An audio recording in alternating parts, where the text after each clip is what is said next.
Have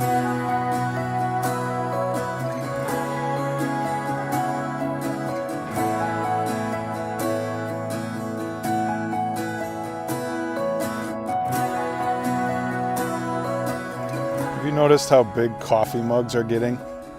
We can never get enough of it. But there's this interesting paradox with coffee cups.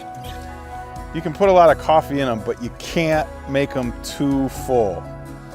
Because if you get them too full, your mobility gets limited.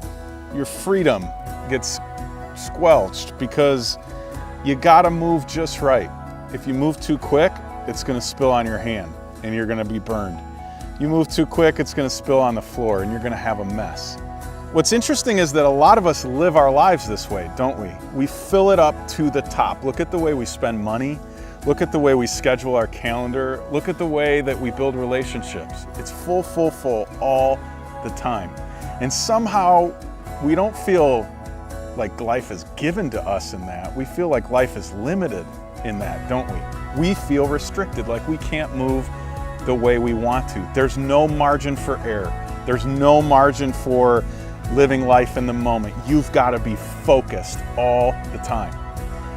It reminds me of this moment where Jesus stopped in to see Mary and Martha, two sisters.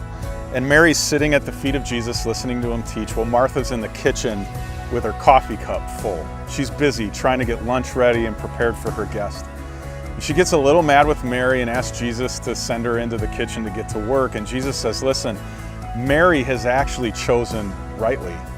She's chosen to have margin in her life enough to be able to sit here with me. You are worried and you're fretting and you're stressed out, and you don't need to be.